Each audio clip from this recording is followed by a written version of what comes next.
Hey guys, welcome to my coffee talk / motivation Monday. Today I'm gonna talk about discipline, and I'm gonna also share with you what helped me to stop snacking at night. So last week I have mentioned that the way I stay consistent with my exercise and healthy eating is via either motivation or discipline. Those are the two strategies that work for me. And I have promised to you guys that I'm gonna talk about discipline more today, because discipline and motivation, those are two completely different things.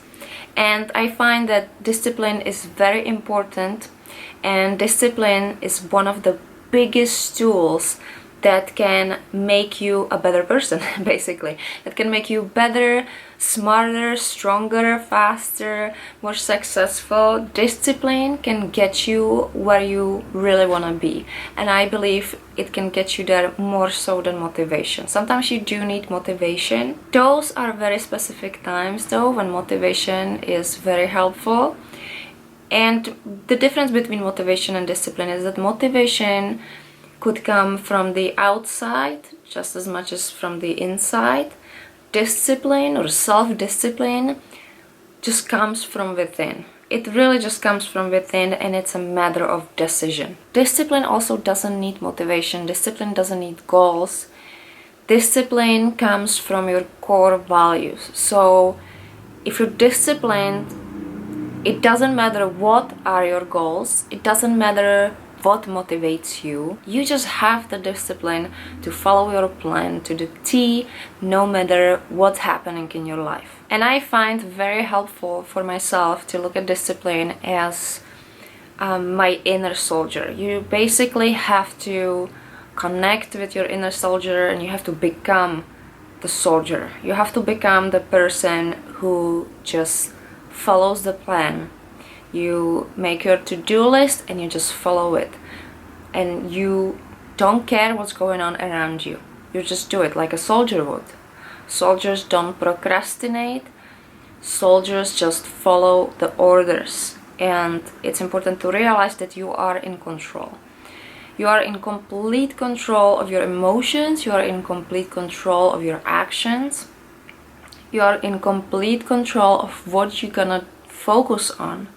So if you decide, it's just a matter of decision. If you decide that I'm a soldier and I'm just going through my tasks for the day. And you guys have been actually asking me, how do you complete your tasks for the day when something unexpected and unpleasant comes up? Let's say you get into an argument with your boyfriend, girlfriend, or you get into an argument with your boss, something else makes you upset. Then it's really hard to focus. So again, if you just look at yourself as a soldier, you're in a battle, you're fighting, and you have to realize you're fighting for your life. You're taking ownership of your life. And in this situation, when you are the soldier, you have to detach from your feelings. You just have to detach, and it's the only way you're gonna complete all the tasks that you have in front of you.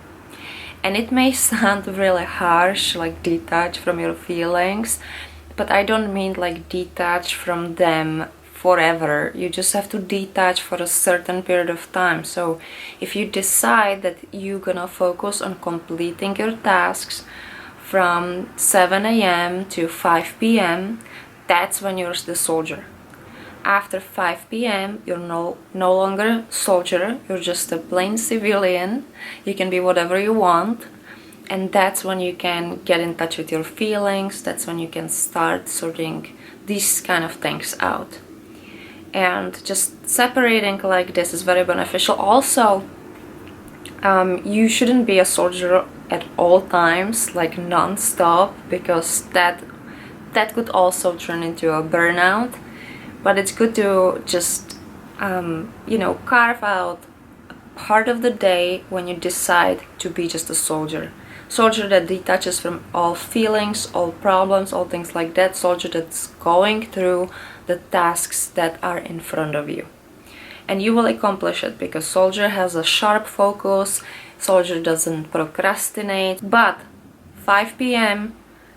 and you're no longer soldier, and you can just, again, you can reconnect, you can rejuvenate, you can relax, You can do all that, and it's very important that you do have the time off, that you give yourself the time off. That's also part of discipline. You have to be disciplined enough to allow yourself to have some rest, to allow yourself to recover from being a soldier, because that's not an easy task. So that's the way I look at it. When I really need to get things done, I just put the blinders on and I just go through it, and I'm just try to not think of anything. That's the only way I can get things done, because I'm a very sensitive, very emotional person, and every little thing throws me off, completely throws me off. I'm somebody who laughs a lot. I'm also somebody who cries a lot, and I will cry for little things, you know. So I'm a very emotional person, but this is exactly why I have to use the soldier mindset, so that I can accomplish the things that I want to accomplish. And that doesn't mean that my soldier wins all the time, you know. My soldier lost a lot of battles already, but my soldier always gets up and keeps on fighting, you know. It's very important. You will not always win the battle. You will not always be the best soldier out there. You will not always build the best army. You will fail, you will fall, but you have to get up and keep on fighting.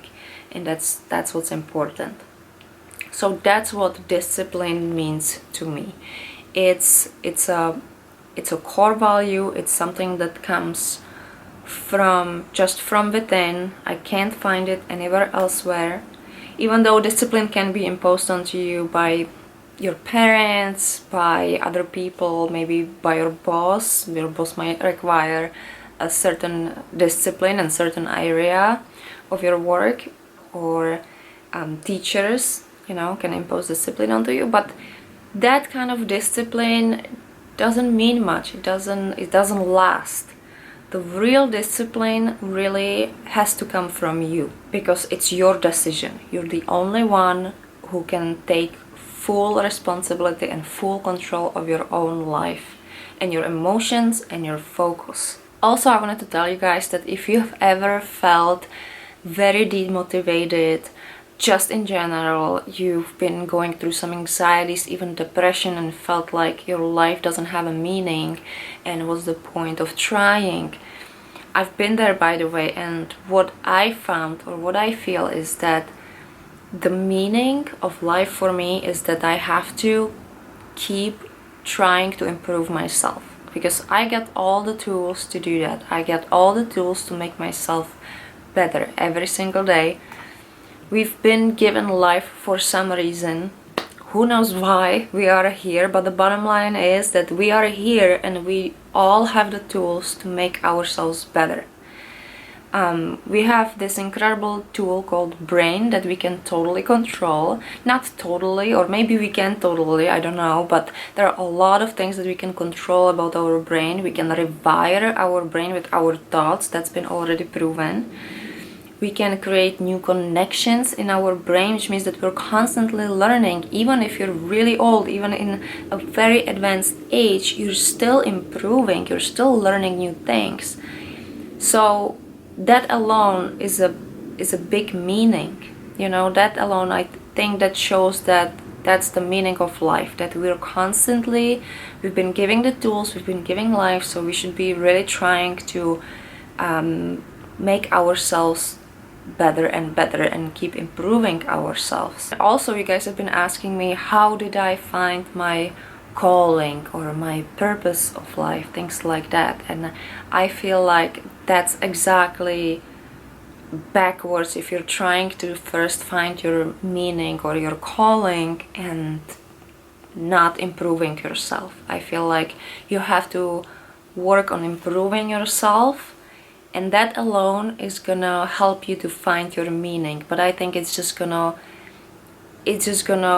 present itself to you. I don't think you have to find it. I think that by going through the steps every day of improving on yourself, the meaning or the calling, as you call it, is gonna present itself, and you're gonna come across it, and you may not even realize realize it at the time that that's what your calling is. But that's what I notice happens for most people who have found that that's something that really keeps them going, that gives them the drive, that makes them feel fulfilled, like their calling, or they call it, this is the purpose of my life. I just realized that this is exactly what I want to do, and I feel like I'm contributing so much. I feel so fulfilled. I feel like I'm growing as a person and giving to other people.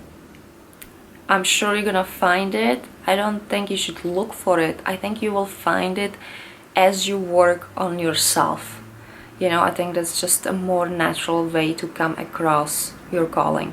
One of the best ways to grow as a person and to improve as a person is to keep overcoming challenges. Because every time you overcome a challenge, you become a stronger person, or it gives you something. You know, each challenge represents another tool into your toolbox. Maybe one challenge represents for you to gain more empathy, or another challenge makes you more stronger.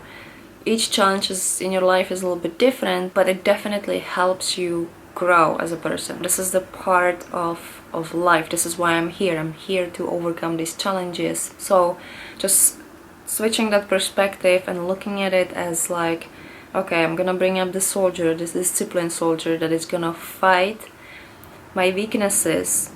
Because discipline is like the best weapon for your weaknesses, your laziness, your procrastination.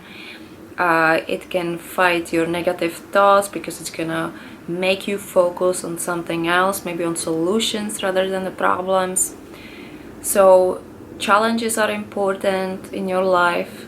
Challenges make you stronger, it makes you grow as a person, and discipline, the soldier in you, is gonna help you fight all the weaknesses, which is gonna help you to overcome challenges. So again, this is my perspective on discipline and life in general, because I feel like it's more empowering to look at life this way, like it does have a meaning, and the meaning is keep on growing and keep on challenging yourself.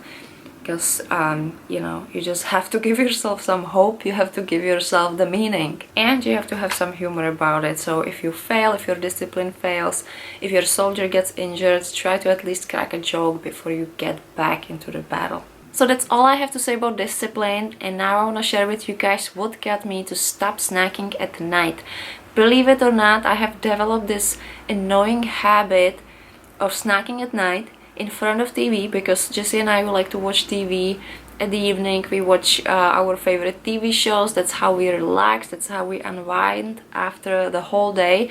So I would always bring snacks to the couch, to the TV, and we would snack. And it's not that I snack on like super unhealthy things or anything like that. I would snack on fruit, I would snack on nuts and seeds and veggies and roasted veggies and things like that, kefir and oatmeal and whatnot. So healthy things, but needless to say, it was at night, and I would keep shoving things in my mouth, and I could just not stop eating whenever I would sit in front of TV at night. And it would start to bother me, because I was thinking like, you know, maybe I'm just like kind of hindering my efforts here, you know. It's not that I don't feel that I'm out of shape, but maybe I could improve even more if I would just stop snacking. Maybe I would even have more energy, maybe I would be stronger, something like that. And so I would try to stop myself snacking at night, and what I realized that my self-discipline just totally failed. It felt like I had zero willpower. As soon as I would sit in front of the TV on the couch, like my willpower went out of the window. And no matter how much I was telling myself, no snacking, no snacking, god damn it, I would get up and go for a snack. And so I couldn't get rid of this horrible habit, annoying habit for me. And then I came across this idea that I'm gonna try time-restricted eating. And time-restricted eating means that you have a window of 8 to 12 hours typically, where you can eat, and then you don't eat outside of that window. So basically you get up in the morning and the first thing that you put in your mouth that is not water or toothpaste, let's say coffee, that starts the clock. So if you start the clock, if you have the first cup of coffee or your breakfast at 7 a.m., then if you're sticking with the 12-hour window, then you shouldn't be eating anything after 7 p.m. You can only drink water after that. And the great thing about time-restricted eating is that it brings a lot of health benefits. It has a lot of similar health benefits as intermittent fasting, but there is a difference between intermittent fasting and time-restricted eating. I have a lot of experience with intermittent fasting, and I include it in my meal plans. So if you've been following my Z-Shred fat loss meal plan, there is the intermittent fasting. We have 2 days a week of that. It's also in the Shred and Glow, the plant-based meal plan. And that consists of actually cutting down on calories.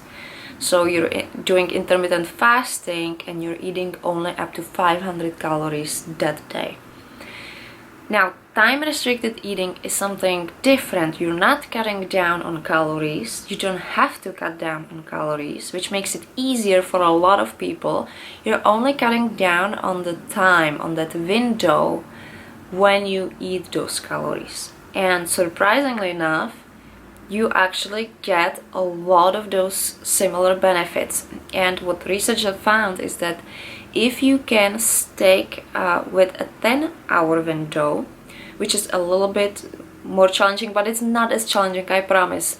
It's not challenging to eat within the 10-hour window. You can start with a 12-hour, but then you can cut it down and see how you feel. But if you can stick with the 10-hour window, then you're gonna improve your strength and you're gonna actually notice increase in muscle mass. So if you're somebody who wants to build muscles and strength, try to stick with the 10-hour window. And if you're somebody who wants to improve endurance, that's something that might be interesting for those of you who like to run marathons, you're training for your 10K or whatnot, and you want to improve your endurance, try to stick within a 9-hour window. So for me, what's better to do is to have late breakfast or late coffee or early lunch and then stop eating at the evening before 8 p.m. That's what works for me. And because I don't like to go to bed hungry, I did that a few times and it did work. I pushed through it, but it's not exactly comfortable for me. So I try to for me it's easier to get a little bit hungry at the beginning of the day and then have late breakfast and then just have my last meal at like 7:30 p.m. and that's been working for me. And that was the biggest shift. That was the thing that I needed exactly to stop snacking at night, because if I told myself I have this time, this is my time to eat, and I don't eat anything after 8 p.m., it worked. Suddenly that kind of thing worked for me. So it was a strategy. Willpower didn't do it, discipline didn't do it, but the simple shift in the meaning of what it means to me to stick within the 10-hour window, I realized the health benefits, I realized all the things that it's gonna bring to me, and I believe it, and that's what makes me want to stick with it. So that's more like a motivation, but you still need a certain amount of discipline just to be able to stick with it. But it's much easier than, I found that it was much easier to do that than trying to like force myself, no snacks tonight. That just didn't work. So by just committing to this way of eating, committing to the 10-hour window of eating, it was just much easier. The other reason why I want to share with you guys about time-restricted eating is that it brings lots and lots of health benefits. Some of them are increased metabolism, increased insulin sensitivity. It's gonna help you to lose fat and it's gonna help you to gain muscle mass. If you do within the 10 hours, it can help you to improve endurance, and it improves your digestion and decreases the risks of all diseases, which is incredible. So I really suggest that you give it a try. And even if you are on a standard American diet, even if your diet is not healthy, eating this way within the window of 10 hours or maximum 12 hours is gonna make a difference. Now, I'm not saying that you should just eat whatever you want and stick with a sad diet, but I'm saying that it's a good step forward. It's a good first step forward. And some of you guys have left comments on my website saying that you live in a country where you don't have options to really eat healthy because it's either unavailable or it's too expensive. So this is at least one strategy that you can implement today, right away, regardless of where you live or what's available to you. It's one of the strategies that will work and make a difference even if you don't have access to healthy foods. Now, of course, if you do have access to healthy foods, then you can make probably huge changes and huge progress if you implement the time-restricted eating. And again, time-restricted eating has nothing to do with calorie restrictions. However, it does work surprisingly, that it does help you to cut down on calories because you won't snack at night. Like, for example, I'm eating less calories actually now because I don't snack anymore at night. So the calories that I got from the snacks are no longer in my diet, so that also is going to have impact on fat loss, weight loss, metabolism, things like that. And if you guys want to learn more about this kind of stuff, then I suggest that you look up Rhonda Patrick. I'm gonna have a link below this video for you to check out. I really like her stuff. I really like learning from her. The information that she puts out there is really great, so I'm sure you guys gonna enjoy it as well. And that's it for today.